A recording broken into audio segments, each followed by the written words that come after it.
Good morning everyone. इस video पर बात करने वाला हूँ Chhattisgarh board class 12th subject economics अर्थशास्त्र का 2 मार्क्स का इम्पोर्टेंट क्वेश्चन इस वीडियो पर बताने वाला हूँ। तो स्टूडेंट वीडियो को लाइक शेयर और यूट्यूब चैनल को सब्सक्राइब कर ले। सीजी एजुकेशन व्हाट्सएप ग्रुप को ज्वाइन कर लीजिए, लिंक डिस्क्रिप्शन पर मिल जाएगा, वहाँ पर जाकर इस पीडीएफ को डाउनलोड कर पाएंगे। तो 2 मार्क्स के क्वेश्चन कहाँ से आएंगे, टॉपिक को फोकस करेंगे। यहाँ पर सिर्फ मैंने क्वेश्चन को सजेस्ट आउट किया है।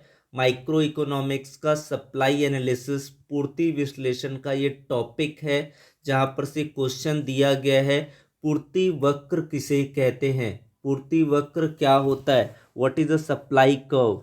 इसका आंसर है अनुसूची के रेखीय प्रस्तुतिकरण को पूर्ति वक्र कहा जाता है।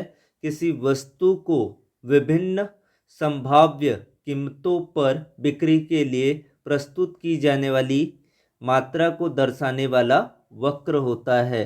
तो ये टॉपिक को जरूर कर ले। पूर्ति विश्लेषण से टॉपिक से 2-4 क्वेश्चन को हेडिंग बना के इसको तैयार कर ले। उसके बाद आया है आपका जो क्वेश्चन है प्राइस डिटर्मिनेशन से क्वेश्चन आया है। माइक्रो इकोनॉमिक्स से बाजार मूल्य की विशेषता लिखे। तो मूल्य निर्धारण का टॉपिक, और इनमें से भी 3 से 4 क्वेश्चन आप प्रैक्टिस कीजिए ताकि समझ में आ जाएगा कि इस टॉपिक्स में है क्या। तो बाजार मूल्य की विशेषता लिखिए। तो बाजार मूल्य की कौन कौन सी विशेषता होगी। बाजार मूल्य एक अल्पकालीन मूल्य होता है। यह किसी समय मांग और पूर्ति के अस्थायी संतुलन द्वारा निर्धारित होता है। बाजार मूल्य वह मूल्य होता है जिस पर वास्तव में बाजार में वस्तु खरीदी एवं बेची जाती है। तो ये मूल्य निर्धारण का टॉपिक है और यहाँ से क्वेश्चन है बाजार मूल्य की विशेषता लिखिए। इसका स्क्रीनशॉट ले ले। उसके बाद बात करते हैं आपके क्वेश्चन नंबर 4 पर पूछा गया है उत्पादक व्यवहार। उत्पादक व्यवहार से कौन सा क्वेश्चन लिया गया, फर्म के संतुलन की मान्यताएं, right the exemptions of firm equilibrium. ये टॉपिक को जरूर करें। इस टॉपिक से 3 से 4 क्वेश्चन करके देखिए। कोई भी क्वेश्चन आपका आता है एग्जाम पर तो वो आपका आसानी से बन जाएगा। तो इसमें आप क्या लिख सकते हैं, फर्म की संतुलन की मान्यताएं कौन सा है। यह मान लिया जाता है कि उत्पादक का व्यवहार विवेकपूर्ण होता है।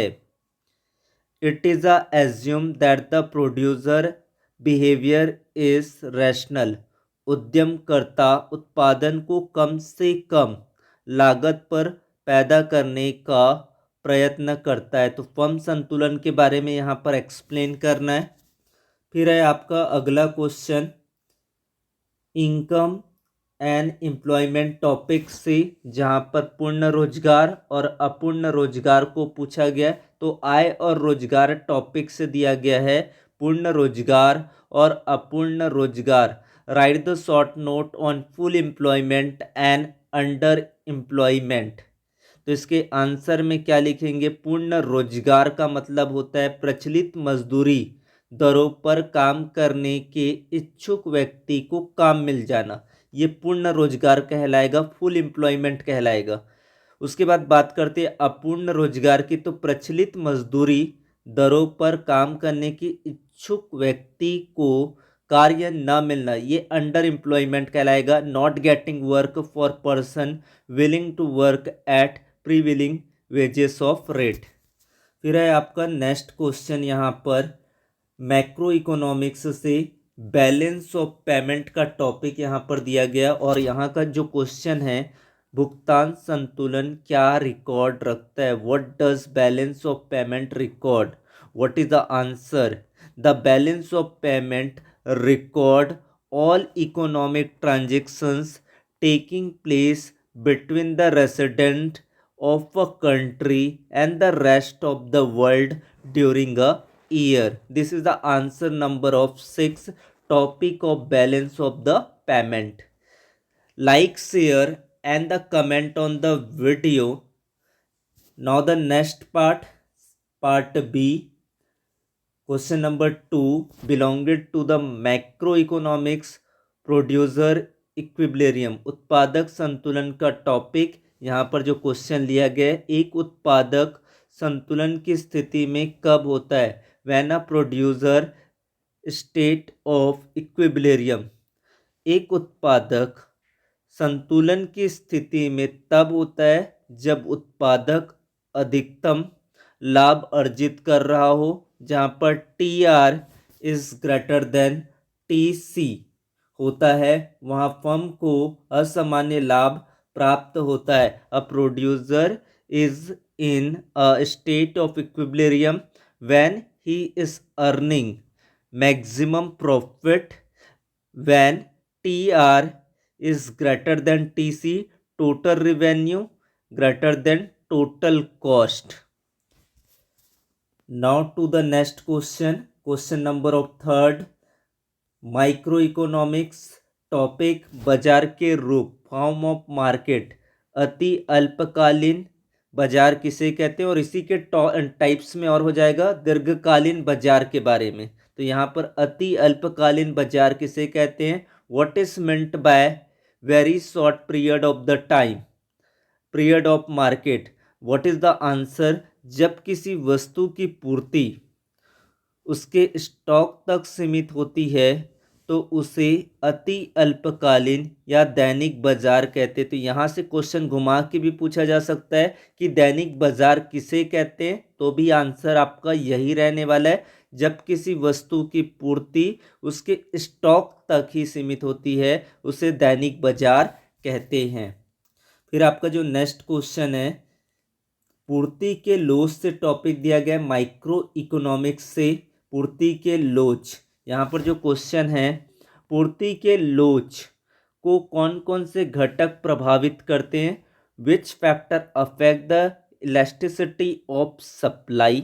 फर्स्ट वन इज द समय अवधि, सेकेंड वस्तु की प्रकृति, प्राकृतिक अवरोध, उत्पादन लागत और उत्पादन की तकनीक। ये जो है इसको अफेक्ट करती है। Time of the period, nature of the commodity, nature constraint, cost of production, techniques of production. This is the answer.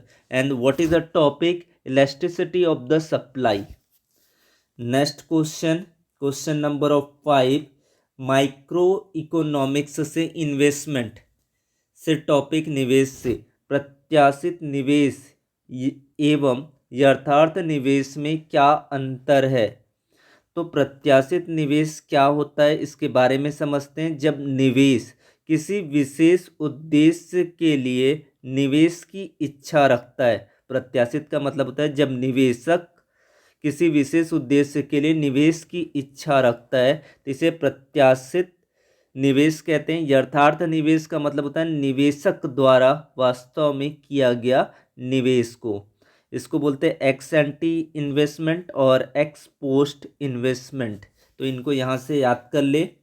उसके बाद बात करते हैं आपका नेक्स्ट, यहाँ पर दिया गया मोनोपोली, बाजार मार्केट के बारे में बताया गया है। बाजार और एकाधिकार से ये क्वेश्चन को लिया गया है। राशि पातन से क्या तात्पर्य, what is meant by dumping. ऐसे क्वेश्चन है जो कंफ्यूज करेगा, तो इसके आपकी फैमिली को पहचानना है कि ये किस टॉपिक का क्वेश्चन है, और उस टॉपिक से फिर आपको 2-4 क्वेश्चन को सेलेक्टेड करना है, फिर उसके क्वेश्चन के आंसर भी आपको करना है। तो राशि पातन से क्या तात्पर्य है, यह विभेदीकरण का रूप है जिसके द्वारा एकाधिकारी अपने उत्पाद को घरेलू बाजार की अपेक्षा विदेशी बाजार में सस्ते मूल्य पर बेचता है। तो यहाँ पर डंपिंग को समझाना था। फिर बात करते हैं आपके अगला, यहाँ पर कॉन्सेप्ट ऑफ द सप्लाई। तो सप्लाई का क्वेश्चन आ रहा है, 100% उसको तैयार कर ले। पूर्ति का क्या अर्थ है, what is meant by supply. किसी वस्तु की पूर्ति से आशय, पूर्ति का मतलब होता है एक समय अवधि में एक वस्तु की विभिन्न कीमतों पर उत्पादक द्वारा बेची जाने वाली विविध मात्राओं से होता है। तो पूर्ति का जो भी क्वेश्चन आपको दिखे, 4 से 5 क्वेश्चन यहाँ पर कर ले पूर्ति के टॉपिक से।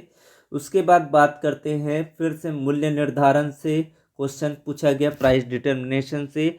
सामान्य मूल्य की विशेषता लिखिए। Right the characteristics of normal price.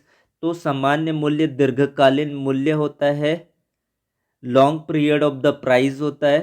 सामान्य मूल्य उत्पादन व्यय के बराबर होता है, तो जो सामान्य मूल्य होता है उत्पादन व्यय के इक्वल होता है।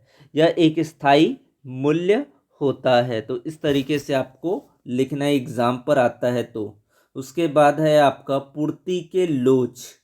पूर्ति के लोच से आप क्या समझते हैं? तो पूर्ति के लोच से जो भी क्वेश्चन आपको दिखे उनको आप फोकस करें। पूर्ति की कीमत लोच से आप क्या समझते हैं? What do you understand? Price elasticity of supply. तो पूर्ति की कीमत लोच वस्तु की पूर्ति की मात्रा में प्रतिशत परिवर्तन तथा वस्तु की कीमत में प्रतिशत परिवर्तनों का अनुपात कहलाता है। तो यहाँ पर क्या है? पूर्ति की कीमत लोच वस्तु की पूर्ति की मात्रा में प्रतिशत परिवर्तन और वस्तु के कीमत में प्रतिशत परिवर्तनों का अनुपात होता है। फिर है आपका अगला, यहाँ पर इफेक्टिव डिमांड से क्वेश्चन लिया गया है मैक्रो इकोनॉमिक्स से। टॉपिक को जरूर ध्यान रखिए क्योंकि उसी टॉपिक से न्यू क्वेश्चन भी आ सकता है। प्रभावपूर्ण मांग क्या है? इफेक्टिव डिमांड के बारे में टॉपिक जरूर याद रखो। इफेक्टिव डिमांड, प्रभावपूर्ण मांग से तात्पर्य मांग के उस बिंदु से है जहां यह समग्र पूर्ति के बराबर होता है। एग्रीगेट सप्लाई के एग्रीगेट डिमांड एग्रीगेट सप्लाई के इक्वल होता है। तो यहाँ से आपको समझ में आ गया होगा, इसी को ही कहते हैं आपका प्रभावपूर्ण मांग कहते हैं। फिर है आपका अगला question, question number of the 6 macro economics से एक्सचेंज ऑफ रेट से क्वेश्चन दिया गया। तो देख रहे हैं कि टॉपिक बार बार बदल रही है, तो क्वेश्चन फिक्स नहीं है। यहाँ पर आपको तैयारी कंटिन्यू करना है। चालू विनिमय दर किसे कहते हैं? What is called current exchange rate. किन्हीं दो मुद्राओं के मध्य विनिमय की दर उसकी पारस्परिक मांग और आपूर्ति द्वारा निर्धारित होती है। The rate of exchange between any two currencies determined by the mutual demand and supply market forces. तो ये क्वेश्चन आपको करे। लगातार टॉपिक बदल रहे हैं तो टॉपिक के अकॉर्डिंग अपने आप को एडजस्ट करें। फिर है आपका सेट डी पर क्या पूछा गया है? माइक्रो इकोनॉमिक्स का सप्लाई शेड्यूल को लिया गया है टॉपिक बना के, और इस टॉपिक में पूछा गया पूर्ति अनुसूची से क्या आशय है? What do you mean by supply schedule. तो पूर्ति अनुसूची एक तालिका है जो वस्तु के विभिन्न संभाव्य कीमतों पर बिक्री के लिए प्रस्तुत की जाने वाली उस वस्तु की विभिन्न मात्राओं को प्रदर्शित करता है। तो इस तरीके से इसका आंसर होगा। फिर बात करते हैं आपके माइक्रो इकोनॉमिक्स से डिटर्मिनेंट ऑफ सप्लाई, पूर्ति के निर्धारक से क्वेश्चन दिया गया, लेकिन इस बार क्वेश्चन को थोड़ा सा अलग रूप में पूछा गया है। पूर्ति को प्रभावित करने वाले तत्व बताना है। Right any two factor affecting supply. तो उस वस्तु की कीमत, उत्पादन साधनों की कीमत, price of the commodity itself and price of factor of production input cost.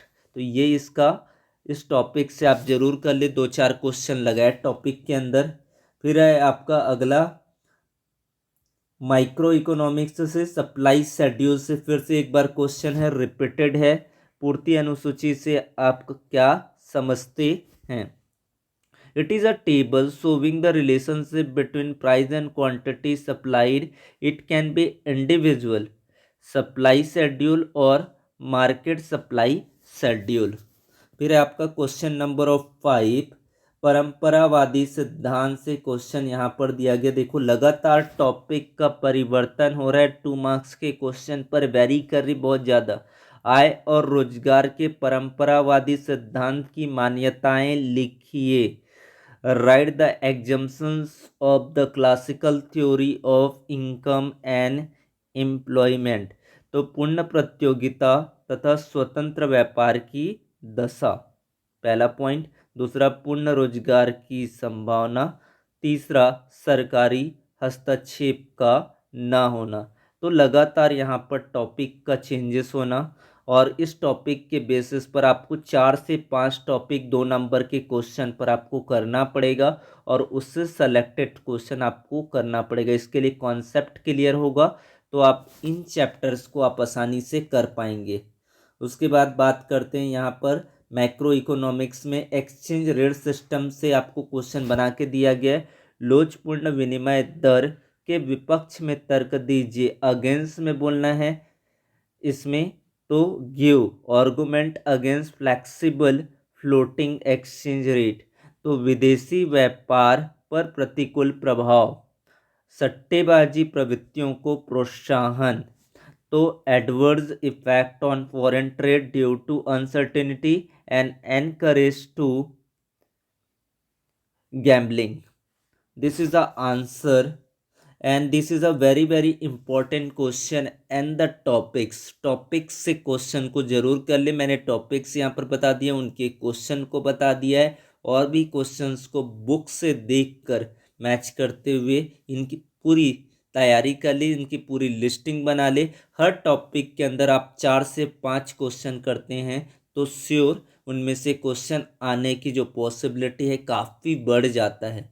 साथ ही साथ अगर वो टॉपिक आप क्लियर कर लेते हैं तो उसके बाद मॉडल पेपर, सैम्पल पेपर की तैयारी को कंटिन्यू करें। तो वीडियो को लाइक करें, शेयर करें, सब्सक्राइब करें चैनल को। Thank you so much watching a video. Like and share and comment.